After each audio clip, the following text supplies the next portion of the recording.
Hello friends, मैं शिव नीचान आपका स्वागत करता हूं आपके अपने यूट्यूब चैनल पर। दोस्तों, आज की वीडियो में यहाँ पर मैं आपको बताने वाला हूं जीएसटी अपील फाइल करने का सही तरीका। जीएसटी अपील फाइलिंग के रिगार्डिंग मैंने काफ़ी सारे वीडियो ऑलरेडी अपलोड किए हुए हैं। यहाँ पर अलग अलग जो लेटेस्ट ऑर्डर जारी हुए थे, यहाँ पर उसके रिगार्डिंग अपील फाइल की गई थी। अब यहाँ पर आज की वीडियो में मैं फिर से आपको बताने वाला हूँ कुछ लेटेस्ट यहाँ पर नोटिस जारी हुए हैं। उसमें यहाँ पर अलग अलग सेक्शन के रिगार्डिंग सेक्शन 73, 74 अलग अलग नोटिस जारी हुए। फिर उसके बाद ऑर्डर्स हो गए, क्योंकि उसमें रिप्लाई जो है प्रॉपर्ली सही तरीके से अपलोड नहीं किया गया था। हालांकि मैंने यहाँ पर जो है आपको ये भी बताया था कि आपको जो है अलग अलग केस में किस तरीके से आपको रिप्लाई देना है, ऑनरेबल कोर्ट के ऑर्डर्स को किस तरीके से मेंशन करना है, क्या क्या पॉइंट्स उसमें यहाँ पर आपको लिखने हैं ताकि आपके फेवर में केस आने के चांस काफ़ी ज़्यादा हो। ऑनरेबल कोर्ट के लेटेस्ट ऑर्डर भी आए हुए थे, तो यहाँ पर वो वीडियोज मैंने अपलोड की थी, तो वो वीडियो भी आप एक बार देख सकते हैं। यहाँ पर जो है टाइप के नोटिस के रिप्लाई और अगर आप अपील फाइल करने जा रहे हैं उन सबके डाउट फॉर्मेट्स भी वीडियो को डिस्क्रिप्शन में दिए गए हैं। चैनल का पर्पज फुल एजुकेशनल है, वीडियो को शेयर जरूर करें। आज की वीडियो में सबसे पहले मैं आपको नोटिस दिखा देता हूँ, फिर उसके बाद उसमें क्या ऑर्डर जारी हुआ है, फिर हम उसकी अपील कैसे फाइल करने वाले हैं। इसमें टाइम लिमिट होती है 90 डेज़ का, तो आपको ध्यान रखना है जब वो ऑर्डर पास हुआ उस दिन से 90 डेज़ आपको 90 डेज़ के अंदर अंदर ही आप यहाँ पर अपील फाइल करेंगे अगर आप उसको चैलेंज करना चाहते हैं। तो अगर नहीं कर रहे हैं तो उस केस में यहाँ पर फिर रिकवरी भी स्टार्ट हो सकती है, तो उस केस में इंटरेस्ट इंक्रीज होता रहे, उससे बेटर है कि आप जो है उसको जमा कर दें। DRC-03 के थ्रू सबमिट कर सकते हैं, डायरेक्टली पोर्टल पर जाकर भी उसको जो है पे कर सकते हैं। दोनों के लिए मैंने अलग से वीडियो बना दी है कि अगर DRC-07 का आपका ऑर्डर जारी हो गया तो आप उसको कैसे पे करेंगे। आज की वीडियो में हम यहाँ पर अपील देखेंगे, फिर उसके बाद अलग अलग फॉर्मेट्स में आपको यहाँ पर कुछ दिखा दूंगा। तो आपको सही तरीके से प्रॉपर फॉर्मेट के अंदर ही अपील डालनी है ताकि आपकी अपील सही तरीके से एक्सेप्ट हो और आपके फेवर में आ जाए। यहाँ पर सबसे पहले लॉगिन करेंगे जीएसटी पोर्टल पर। जिस यूजर आईडी पासवर्ड के थ्रू आप यहाँ पर जिस रिटर्न फाइल करते हैं वो यूजर नेम पासवर्ड यहाँ पर आपको यूज करने हैं। अगर आप भूल गए तो फॉरवर्ड भी कर सकते हैं। लॉगिन करने के बाद आपको सर्विसेज में जाना है, यहाँ पर यूजर सर्विस में जाना है, व्यू नोटिस एंड ऑर्डर पर क्लिक कर लेना है। यहाँ पर अब आपको एडिशनल नोटिस और ऑर्डर पर क्लिक कर लेना है। यहाँ पर जाने के बाद आप जो लेटेस्ट ऑर्डर आपके जारी हुए हैं तो यहाँ पर आपको देखने के लिए मिलेंगे। ठीक है, तो ये जो order of determination of tax ये वाला मैसेज होता है। अब व्यू पर क्लिक करेंगे।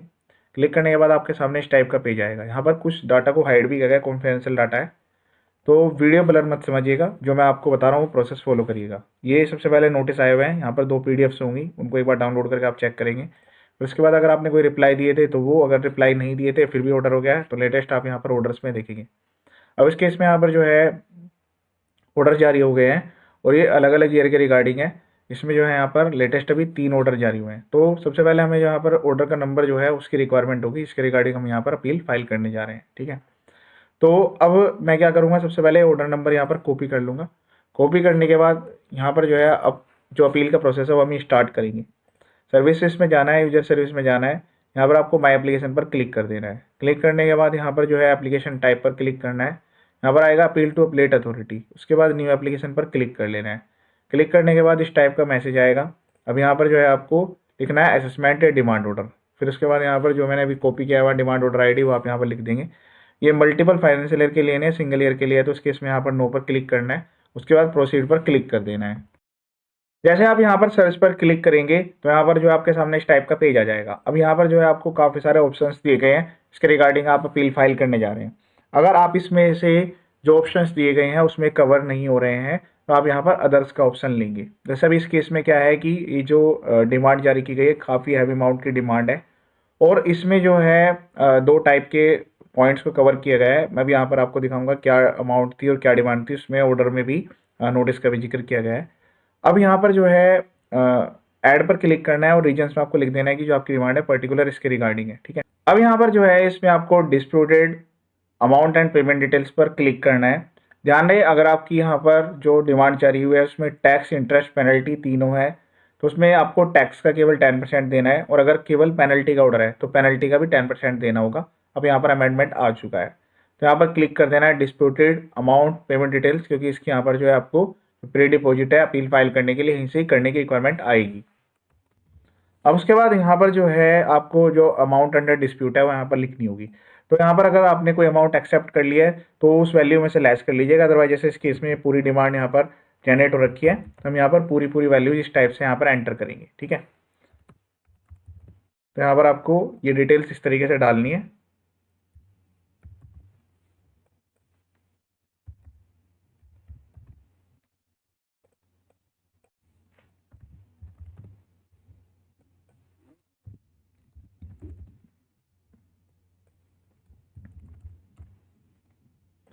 इस तरीके से यहाँ पर ये डिटेल्स ऐड कर लेनी है।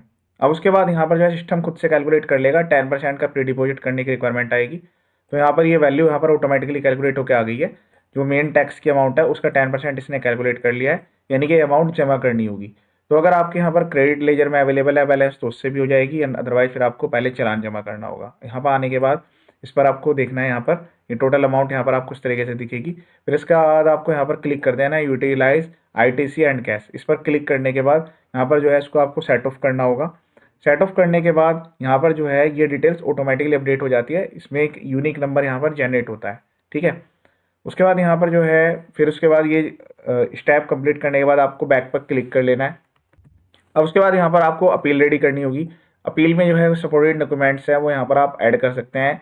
हर डॉक्यूमेंट 5 MB से ज़्यादा नहीं होनी चाहिए और 4 मैक्सिमम डॉक्यूमेंट्स यहाँ पर आप लगा सकते हैं। डॉक्यूमेंट का नेम लिखना है, यहाँ पर चूज फाइल पर क्लिक करना है और उसको ऐड करते जाना है। फिर उसके बाद यहाँ पर वेरिफिकेशन वाले पॉइंट पर क्लिक करना है, यहाँ से ऑथराइज पर्सन सेलेक्ट करना है, प्लेस एंटर करना है। उसके बाद यहाँ पर जो है प्रोसीड टू फाइल पर क्लिक करेंगे, registered email ID mobile number पर OTP जाएंगे, उसको वेरीफाई करने के बाद आपकी जो अपील है सबमिट हो जाएगी, एक यूनिक नंबर आपको जनरेट होकर मिल जाएगा। अब मैं आपको यहाँ पर अपील के फॉर्मेट दिखा देता हूँ, उससे पहले यहाँ पर एक बार ऑर्डर्स देख लेते हैं, ऑर्डर्स में क्या लिखा। तो यहाँ पर मैं आपको ऑर्डर्स एक बार दिखा देता हूँ। यहाँ पर ये डिमांड क्रिएट की गई है और ये फाइनेंशियल है 21-22 के रिगार्डिंग है। इसमें जो है IGST के रिगार्डिंग तो पेनल्टी लगाई गई है, बाकी CGST SGST में हैवी अमाउंट ऑफ ये टैक्स है, ये टैक्स की वैल्यूज लिखी गई है, फिर इंटरेस्ट है, उसके बाद ये पेनल्टी लगाई गई है। और यहाँ पर जो है सेक्शन 73 में ऑर्डर जारी किया गया है और इसमें यहाँ पर ये भी लिखा गया है कि यहाँ पर आपको जो पेमेंट है वो इस पर्टिकुलर डेट तक कर देनी है। अगर यहाँ पर आपने पेमेंट नहीं किया है तो फिर यहाँ पर रिकवरी प्रोसीडिंग्स जो भी है वो इनिशिएट कर दी जाएंगी। अब मैं आपको ये दिखा देता हूँ कि इस ऑर्डर्स में क्या लिखा हुआ था। तो देखिए यहाँ पर जो है ये ऑर्डर जो जारी किया गया है ये 4 पेज का एक ऑर्डर है। जब ये नोटिस यहाँ पर जारी हुआ है तो इसमें मल्टीपल डिफेक्ट्स थे, तो उसमें क्या हुआ कि कुछ पॉइंट्स को यहाँ पर रिप्लाई सबमिट कर दिया गया और कुछ में यहाँ पर जो टैक्स का डिफरेंस था वो यहाँ पर DIC 03 के थ्रू सबमिट कर दिया गया, तो उन्होंने वो पॉइंट एक्सेप्ट कर लिए, बाकी वाले पॉइंट पर डिमांड निकाल दी। तो एक पॉइंट तो यहाँ पर यह ध्यान से समझिएगा, काफ़ी शॉर्ट में ही है ये पॉइंट क्योंकि बिल्कुल देखने से समझ में आ रहा है ई-वे बिल का डिफरेंस। ये कहते हैं कि जो ई-वे बिल्स आपने जनरेट किया है उसकी वैल्यू ये है और जो आपने GSTR 3B फाइल किया है, GSTR 9 फाइल, यहाँ पर GSTR 3B/9 लिखा हुआ है लेकिन 9 फाइल नहीं हुई इस केस में, तो वो ये है, यानी कि आपका टोटल 60,33,620 रुपीज़ का डिफरेंस है। उसके रिगार्डिंग यहाँ पर इन्होंने एज्यूम किया है कि आपकी जो है डिमांड बनेगी इतने रुपए की, ठीक है। तो यहाँ पर जो है इन्होंने CGST की वैल्यू और SGST की वैल्यू एजम्पशन बेस मान लिए जो भी आपका डिफरेंस है। तो जो पर्सन यहाँ पर ई-वे बिल बना रहे हैं तो उनको ई-वे बिल बनाने में भी अलर्ट रहना है, उनका ई-वे बिल जो बन रहा है वो GSTR 1 3B से मैच होना जरूरी है। तो यहाँ पर GSTR 1 3B के रिगार्डिंग भी डिफरेंस हो सकता है, आपका 2A 3B के मिसमैच भी हो सकते हैं, कैंसिल सप्लायर कैंसिल डीलर के रिगार्डिंग, तो उसमें मल्टीपल डिफेक्ट्स थे नोटिस में, तो उसके रिगार्डिंग कुछ डिमांड यहाँ पर एक्सेप्ट की गई थी और बाकी के सबमिशंस दिए गए थे, तो वो यहाँ पर डिपार्टमेंट ने एक्सेप्ट किया है, लेकिन इस डिफरेंस को उन्होंने एक्सेप्ट नहीं किया। फिर उसके बाद यहाँ पर कहा है कि आपने GSTR 9 सबमिट नहीं किया, आपकी टर्नओवर 2 करोड़ से ज़्यादा है, तो आपको यहाँ पर जो है 25,000 की CGST, 25,000 की SGST की, टोटल यहाँ पर जो है 50,000 रुपये की डिमांड क्रिएट कर दी गई है। तो इस तरीके से इन्होंने यहाँ पर 2 तरीके से डिमांड क्रिएट किया है, जो कि मैंने आपको ये इसका जो समरी ऑर्डर है वो यहाँ पर दिखा दिया है। ये तो इसकी वैल्यू हो गई, फिर इस पर जिस दिन डिमांड क्रिएट हुए वहाँ तक का इंटरेस्ट हो गया और ये टोटल पेनल्टी होगी। अब इसका बात करती है कि अब इसका रिप्लाई कैसे करना है, मैं आपको एक फॉर्मेट दिखा रहा हूँ। आपके अलग अलग पॉइंट्स यहाँ पर इन्वॉल्व हो सकते हैं, किसी केस में यहाँ पर जो है R1 3B, किसी केस में जो है 3B 2B mismatch, supply dealer, cancel dealer, उसके रिगार्डिंग यहाँ पर जो है अलग अलग डिफेक्ट्स यहाँ पर हो सकते हैं। आपको जो रिप्लाई प्रॉपर्ली फॉर्मेट के अंदर बनाना है, इस तरीके से APL 01 आपको फॉर्म क्रिएट करना होगा। उसमें जो है आपको सबसे पहले GST number, legal name of applicant, trade name अगर कोई है, एड्रेस, उसके बाद ऑर्डर नंबर, डेट, पैन, उसके बाद जो प्रॉपर ऑफिसर उनकी डेजिग्नेशन, किस दिन आपको कम्युनिकेट हुआ, आपकी तरफ से ऑथराइज रिप्रेजेंटेटिव कौन रहने वाला है, यहाँ पर जो डिस्प्यूट है उसकी यहाँ पर आपको समरी लिखनी है। उसके बाद यहाँ पर जो है ब्रीफिंग में लिख दीजिएगा, क्योंकि यहाँ पर जो है ज़्यादा डिटेल्स लेने की रिक्वायरमेंट नहीं है। आपका ऑर्डर जैसे यहाँ पर जारी हुआ है तो यहाँ पर आपका है कि भाई 3B और इसका मिसमैच है और GSTR 9 फाइल ना करने की वजह से 2 यहाँ पर हुए हैं। फिर उसके बाद statement of facts, ground of appeal अलग से फाइल करेंगे। उसके बाद फिर यहाँ पर जो है ग्राउंड्स ऑफ अपील के रिगार्डिंग यहाँ पर सबमिट करेंगे, उसी में सबमिट करेंगे। फिर उसके बाद ये उस टाइप का इरेजर है क्योंकि अभी हमने यहाँ पर देखा था ऑनलाइन, जहाँ पर यूटिलाइजेशन की बात हो रही थी, टोटल डिमांड जो क्रिएटेड है उसमें से एडमिटेड कितनी है, डिस्प्यूटेड कितनी है, ये डिटेल्स आप यहाँ पर लिखेंगे। अगर आपको पेमेंट की रिक्वायरमेंट है, जो आपने एडमिट किया वो अलग से लिखिएगा और जो यहाँ पर 10% वाले पॉइंट्स हैं वो यहाँ पर अलग से लिखिएगा, जो कि आपने एडजस्टमेंट किए होंगे, कैश से कितना किया है, क्रेडिट से कितना किया है, यहाँ पर अलग से आपको देना होगा। ठीक है, तो इस तरीके से सबसे पहले तो आप ये क्रिएट कर लेंगे। जो डिटेल्स हमने ऑनलाइन चेक की थी उसी का यहाँ पर आपको सेम उसी टाइप से इसको फिल आउट करना होगा। उसके बाद यहाँ पर जो है आपको इस तरीके से स्टेटमेंट ऑफ फैक्ट्स क्रिएट करने हैं। सबसे पहले जैसे कि अगर आपका यहाँ पर जो है कैंसिल डीलर सप्लाई डिफॉल्ट या सेक्शन 74 में ऑर्डर जारी हुआ है, तो यहाँ पर आपको अपने स्टेटमेंट ऑफ फैक्ट्स लिखने हैं। जो आपका ऑर्डर जारी हुआ है उसी में से मिलेंगे। हर पर्सन के रिगार्डिंग अलग अलग होगा। इसमें आपको समरी लिखनी होगी, कब किस डेट में किस तरीके से आपको नोटिस जारी हुआ था, उसमें आपने क्या रिप्लाई सबमिट किए थे, और उसके बाद यहाँ पर जो है फाइनल ऑर्डर किस तरीके से जारी हुआ है। एनेक्जर 1 या फिर जो भी आपको लिखना है ABCD, वह यहाँ पर आप जो है नोटिस की कॉपीज, ऑर्डर की कॉपी, वो सब अटैच करेंगे, और जो अपने सपोर्टिंग डॉक्यूमेंट्स है, तो आपके 4 डॉक्यूमेंट्स हो गए। अपील तो आप अलग से लगा ही रहे हैं। अब इसमें यहाँ पर जो है इस तरीके से आपको स्टेटमेंट ऑफ फैक्ट रेडी कर लेने हैं। ठीक है, फिर उसके बाद यहाँ पर ग्राउंड्स ऑफ अपील, तो यहाँ पर आपको अलग से ड्राफ्ट करने की रिक्वायरमेंट आएगी। इसमें आप लिखेंगे कि जो अपील फाइल करने जा रहे हैं उसके आपके मेन क्या क्या ग्राउंड्स हैं। अब यहाँ पर जो है इसके रिगार्डिंग जैसे 3B2B मिसमैच हो गया, R13 भी मिसमैच हो गया, कैंसिल डीलर सप्लाई डिफॉल्ट। अब इसमें क्या पॉइंट्स आपके कवर थे, किस पीरियड के रिगार्डिंग नोटिस था, वो यहाँ पर आपको ड्राफ्ट करना होगा। ठीक है, इसके लिए आप गूगल की हेल्प भी ले सकते हैं। तो प्रॉपर्ली आपको इस तरीके से ड्राफ्टिंग करनी है। फिर इसमें आपको जो भी आपके प्रोविजन है सेक्शन 16, सेक्शन 73, 74, जिस भी रिगार्डिंग जो सेक्शंस यहाँ पर यूज किए गए हैं ऑर्डर जारी करने में, वो यहाँ पर आपको लिखना है। सभी ई-वे बिल के रिगार्डिंग है, उसमें रूल 138 है, उसके रिगार्डिंग आपको प्रॉपर्ली मेंशन करना होगा कि आपने ई-वे बिल किस तरीके से बनाया, किस तरीके से क्रिएट हुआ है। 3B के रिगार्डिंग जो प्रोविजन है रिटर्न फाइलिंग के, वो यहाँ पर तो अलग अलग केस में अलग अलग होंगे। और जो GST 9 फाइल ना करने की वो सेक्शन 125 है, तो वो प्रोविजंस आपको यहाँ पर लिख देने हैं बिल्कुल क्लियरली। ठीक है, फिर उसके बाद यहाँ पर जो है ये प्रोविजंस लिखने के बाद यहाँ पर जो है आपको जो भी ऑनरेबल कोर्ट के लेटेस्ट ऑर्डर है वो भी यहाँ पर मेंशन करने हैं।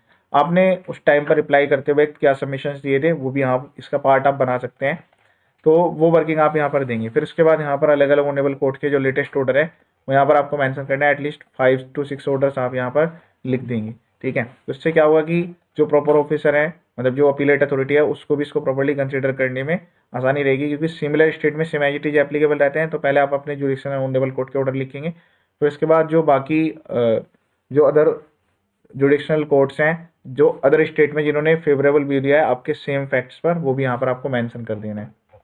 इस तरीके से आपको यहाँ पर प्रॉपर्ली ये ड्राफ्टिंग कर लेनी है। तो मैं आपको यहाँ पर 2-3 अलग अलग फॉर्मेट्स दिखा देता हूँ, आप इसको खुद से भी ड्राफ्ट कर सकते हैं। अब इसमें जो है सबसे पहले आपको अपने स्टेटमेंट ऑफ फैक्ट्स क्रिएट कर ले। फिर उसके बाद यहाँ पर जो है आप ग्राउंड्स ऑफ अपील का यहाँ पर मेंशन करेंगे। फिर उसके बाद यहाँ पर लास्ट में आप लिखेंगे कि आप यहाँ पर इसके रिगार्डिंग क्या रिक्वेस्ट सबमिट करने हैं। तो सबसे पहले तो आप कहिए कि भाई जो ऑर्डर जारी हुआ है वो यहाँ पर आपका इम्पंज ऑर्डर है, गलत तरीके से हुआ है, आपके फैक्ट्स कंसिडर नहीं हुए। अगर आपने रिप्लाई फाइल नहीं किए थे तो उस केस में अपील में आपके फेवर में केस आने के चांस काफ़ी कम हो जाते हैं। लेकिन उसमें भी काफ़ी लेटेस्ट ऑर्डर है जहाँ पर आपको अपॉर्चुनिटी ऑफ बीइंग हेड वाले पॉइंट है कि आपको अपॉर्चुनिटी दी गई थी, आपको नोटिस आए थे, रिमाइंडर आए थे या नहीं आए थे। तो यहाँ पर इस तरीके से आपको प्रॉपर्ली रिक्वेस्ट मेंशन करनी होगी। सेक्शन 16, सेक्शन 74, 73, उसमें यहाँ पर अगर यहाँ पर जैसे कि जो डिपार्टमेंट है वो बर्डन ऑफ प्रूफ उनके ऊपर है कि वो यहाँ पर फ्रॉड बिल्कुल मिसस्टेटमेंट है सप्रेशन प्रूफ करेंगे। सेक्शन 74 में अगर आपके साथ ऐसी एक्टिविटी हो रखी है और आपको यहाँ पर कोई भी एविडेंस सबमिट नहीं किए गए वो पॉइंट भी आप यहाँ पर लिख देंगे। फिर आपको यहाँ पर रिक्वेस्ट करनी है कि भाई अगर कोई भी यहाँ पर आपके अगेंस्ट में ये ऑर्डर जारी हो रहा है या उसको यहाँ पर कोई डिमांड आपके अगेंस्ट में कंफर्म हो रही है, तो आप जो है अपॉर्चुनिटी ऑफ बीइंग हियर्ड चाहते हैं इसके रिगार्डिंग, ताकि अपीलेट अथॉरिटी आपको अपील के लिए यहाँ पर कॉल करे या फिर उसके रिगार्डिंग आपको नोटिस भेजे जाए। वैसे अपीलेट के केस में, अपील के केस में क्या होता है कि आपको फर्दर नोटिस दिए जाते हैं कि ये हियरिंग का नोटिस है, आप इस दिन अपील के लिए आइए। ये एक मैं आपको एक और फॉर्मेट दिखा देता हूँ। इसमें भी ऊपर वाला जो पार्ट है वो तो सेम इसी तरीके से रहने वाला है। हाँ, स्टेटमेंट ऑफ फैक्ट्स यहाँ पर चेंज हो जाएंगे। तो यहाँ पर आपका किसी भी साल का नोटिस आया, जैसे GSTR 2A 3B मिसमैच 73, 74 का है, किस टाइप का वो केस है, फिर उसके ग्राउंड्स ऑफ अपील है, तो सब में आपको इस तरीके से ड्राफ्ट करने होंगे। लॉ के प्रोविजंस क्या है, फिर उसके बाद यहाँ पर जो है आपको मेंशन करना है जो भी लेटेस्ट ऑर्डर्स आए हुए हैं, और लास्ट में यहाँ पर रिक्वेस्ट। तो आप तो पहले यहाँ पर कोर्स करने की रिक्वेस्ट करेंगे कि जो ऑर्डर है वो गलत है उसको कोर्स कर दिया जाए। लेकिन काफ़ी केस में हो सकता है कि आपने कुछ डिमांड को एक्सेप्ट कर लिया हो, तो जो अमाउंट आपने एक्सेप्ट कर लिया उसकी भी प्रॉपर रीजनिंग आपको यहाँ पर देनी है। तो यहाँ पर रिक्वेस्ट सबमिट करनी है कि आपकी अपील है उसको एक्सेप्ट किया जाए, और जो ऑर्डर है उसको यहाँ पर कोर्स करके सेटिसाइड किया जाए, या फिर उसमें जो अपॉर्चुनिटी वाला पॉइंट है वो तो सब में लिखना है आपको। एक और थर्ड भी दिखाता हूँ जहाँ पर फेक ITC के रिगार्डिंग है। तो यहाँ पर फेक ITC के रिगार्डिंग आप जो है इस तरीके से ड्राफ्ट करेंगे। स्टेटमेंट ऑफ फैक्ट्स, दैन उसके बाद ग्राउंड्स ऑफ अपील, उसके बाद यहाँ पर जो है आपको अगर अपॉर्चुनिटी मिली है तो यहाँ पर आपको उसको भी यूज कर लेना है। अगर अपॉर्चुनिटी वाला पॉइंट आपको नहीं दिया गया तो यहाँ पर सेक्शन 75 सेक्शन 4 का वायलेशन है। इसके रिगार्डिंग भी काफ़ी सारे ऑर्डर्स ऑलरेडी जारी हो चुके हैं, तो भी आप एक बार देख लीजिएगा।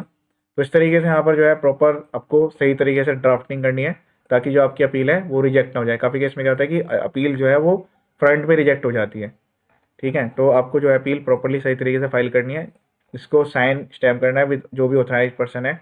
ये अपील का डॉक्यूमेंट सबमिट होगा, उसके बाद जो नोटिस की कॉपी है, ऑर्डर की कॉपी है और जो आपका एविडेंस है वो सारे आपको वहाँ पर सबमिट करने हैं। तो इस तरीके से आपको जो है कंप्लीट अपील यहाँ पर फाइल करनी होगी। फिर इसके जो नोटिस आते हैं हियरिंग का, उनका भी ध्यान रखना होगा। Email ID, mobile number update रखें। इस वीडियो को शेयर जरूर करें। चैनल का पर्पज फुल्ली एजुकेशनल है। यहाँ पर अभी काफ़ी सारे वीडियो और भी लेटेस्ट यहाँ पर आने वाले हैं। सेक्शन 74 के नोटिस जारी हो चुके हैं, उनके रिप्लाइज के भी मैंने लेटेस्ट अपलोड किए थे अभी फॉर्मेट्स, और TDS इनकम टैक्स फाइलिंग के भी काफ़ी सारे वीडियो यहाँ पर अवेलेबल है। चैनल को यहाँ पर जो है शेयर जरूर करें, ताकि